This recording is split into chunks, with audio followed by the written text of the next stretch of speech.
Welcome everyone to Watching the Hawks. I am Tyrell Ventura. And I'm Tabitha Wallace. And joining us today to talk about this week's surprising and shocking twists and turns is former governor and host of RT's The World According to Jesse, the one, the only, Jesse Ventura. Hi, Jesse. How are you? Hi, Tabitha. I'm doing well. I'm suntan. I just got back from Mexico. I spent 90 days not watching any United States television whatsoever, working out like a madman. I'm ready to go to war. I'm ready for my show on RT, The World According to Jesse. I'm like a lion who's been let out of the cage. I can see you pacing, and let's start. Let's start with the one and only Bill O'Reilly. So I got to ask, was Bill's firing from Fox something we should have seen coming after Roger Ailes was forced out last summer under similar circumstances? What's your thoughts on Bill's firing? Well, obviously, there's a culture of it at Fox News, and yeah, you probably could expect it, because when the highest guy's doing it, that kind of means it's okay for the guy, as it travels and flows downhill, that it's okay for the other higher echelon people to do it, I guess. The unique thing about the O'Reilly thing that I'd like to point out is when the American sniper Chris Kyle wrote the lie about me, I immediately went to court, and Bill O'Reilly told me to drop the case and man up and all this stuff. Well, I won in front of a jury, I won in front of the judge, proved that it was a lie. Well, here's the challenge back now. If Bill O'Reilly, who claims this is all fabricated against him, then go to court, Bill.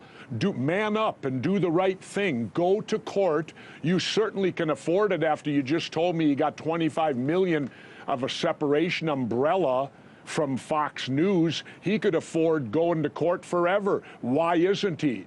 Well, an innocent person, I would think, would go to court and clear their name, just as I did in my case. It's interesting. What do you think? I mean, as you said, Bill O'Reilly is getting $25 million for being, you know, and they've already paid out over $13 million to victims just to have them go away. What message does this send to victims of sexual harassment in the workplace? Well, again, at least they're lucky enough they didn't get theirs broadcast on a whole ad campaign like I got mine for 8 months. Theirs is being kept under the table. For the most part, I think I've seen only one victim come forward and actually be identified. It's a difficult situation for a woman to be in like that, and a woman should not have to be in that situation. You notice that none of that stuff occurred when I was governor of Minnesota, because if you don't do it, you don't have to worry about it. And it's really that simple. And I guess for me, it was a case of honoring the job. I was the governor of Minnesota, and I believe you should try to act like it. If you're a jerk to begin with, and that's the way you treat women anyway, it's hard to change over. But when you hold an office like governor, president, or senator, or anything like that, can't you at least honor the job and the position you hold and wait until you're done before you do it? In the case of O'Reilly, I mean, this guy, unbelievable.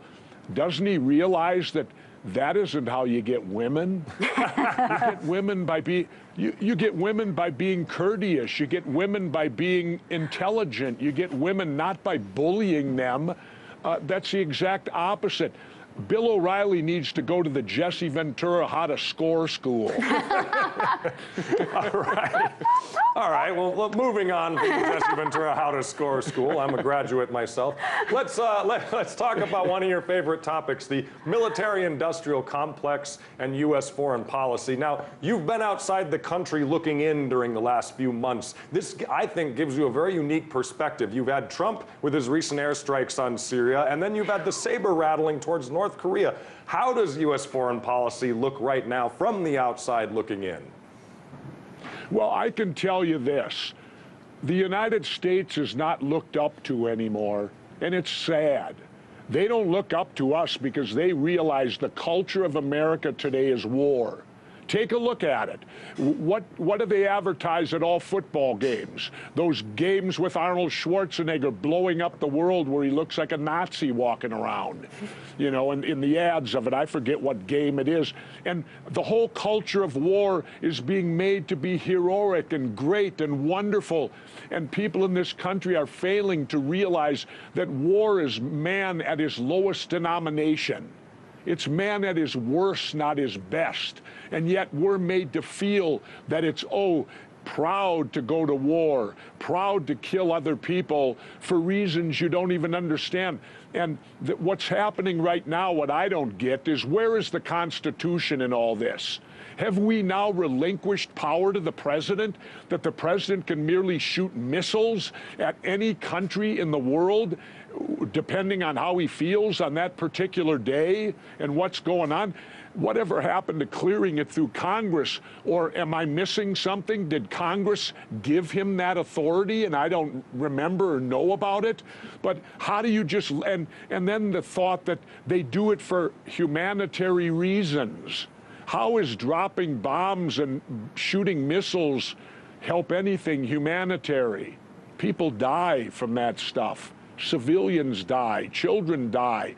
Civilians are always the highest casualty rate in any war. The United States better wake up, the people of America, to the fact there is nothing glorious about war. And whether you celebrate it at football games and all of that other crap, while the football owners get paid to do it, it's brainwashing our country. Read history and try Rome. Yes, great point. Exactly. Great Well, point. speaking of the Constitution, another issue, constitutional issue that came up that a lot of people are concerned about is the idea of the freedom of the press if the U.S. tries to bring charges against Julian Assange and Wikileaks. I want you to listen to the answer from Attorney General Jeff Sessions and CIA Director Mike Pompeo when CNN's Kate Baldwin asked them about these constitutional implications. Take a listen. Should folks be concerned that this would also open up news organizations like CNN or the New York Times to prosecution? That's speculative, and I'm not able to comment on that. Governor, what are your thoughts on AG Sessions' answer? And do you believe the U.S. government should be pursuing WikiLeaks and Julian Assange? Not at all.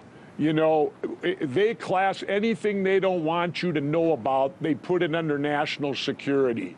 Well, here's my counter argument. Excuse me, I deserve to know about it because you operate on my tax dollars and I have the right to know what you're spending my taxes on. Now, I realize in the real world there are certain things, I guess, that have to be kept secure and secret for the time being. But they abuse that privilege so much, they put everything. We're supposed to be an open, transparent government. It's hardly that. When you have an organization like WikiLeaks who acquires something that the public should know about.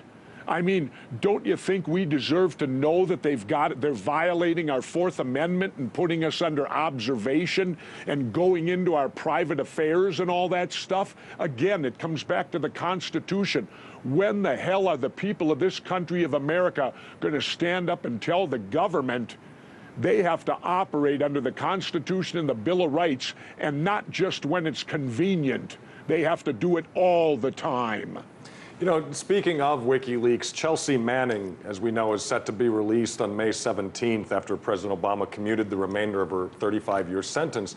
Recently, she tweeted, quote, "You know, you've been in prison for a while when the prospect of freedom is nerve-wracking." Governor, what message would you like to send out to Chelsea Manning now that she is just a few weeks from release? I'd like to tell her that she had great courage in what she did. And for her to show this murder that took place on the streets of innocent civilians by machine gunners in a helicopter took great courage on her part.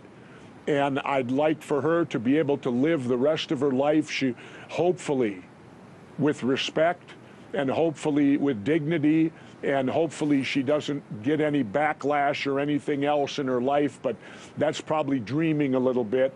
I'm sure that she will face many, many more challenges. But as far as I'm concerned, her and Snowden should be welcomed back in the country as whistleblowers, because we need whistleblowers when government violates the Constitution and the Bill of Rights. You know, Jess, I got to ask, you've got your show coming up later this, coming out soon. Don't have the quite date yet, but what should people look forward to with The World According to Jesse? Well, you're going to look forward to hopefully laughing, crying, a lot of unscripted stuff. I don't write. I talk off the top of my head. Like when I ran for governor, I never used a prepared speech once. And you're going to get The World According to me. And it maybe come from a little different perspective. And what I'm hoping to do is make people think and make people realize a basic thought is this: government is people. That's all they are. And bad people can get in charge of government. And then you have bad government. And if you don't believe me, go talk to the Germans about what happened there in the 30s. Yeah, we're definitely seeing that, it feels like, over and over again, kind of replayed in today's day and age. I'm definitely getting that vibe now and then. Oh, absolutely. I mean, there's, we've got about a minute left, and, how do you feel? I think the thing that I've noticed recently is this idea of seeing articles about if a nuclear bomb hits your city, how will you survive? What should you do? And I think anyone who really knows will be like, nothing. You will do nothing. It'll be Hiroshima times 10. No. How does it feel? You lived through the first one. Yeah, duck and cover. Wait, yes, I've been trained. When I was in grade school, they trained us with duck and cover. So that's all people need to know, duck and cover. There you go. We're all safe. You got it made in the shade then. I mean, how stupid can it possibly be? War and conflict are disgraceful. We need to move our entire society new direction, and hopefully that's what you're doing, and that's what I'll be doing on RT. Is because my show is going to be, I'll warn people, it's going to be very anti-war, very much so. I'm tired of it. I'm sick of it, and I'd like to, in the words of John Lennon, imagine give peace a chance. I think I couldn't end it better. Most definitely. I think we all hope for it. We're all looking forward to getting Jesse Ventura back on the air to give us some wisdom. Thank you so much for coming on Thank you today. for having me. Keep up the great work on watching those Hawks. We're trying. All right. As we go to break, Hawk.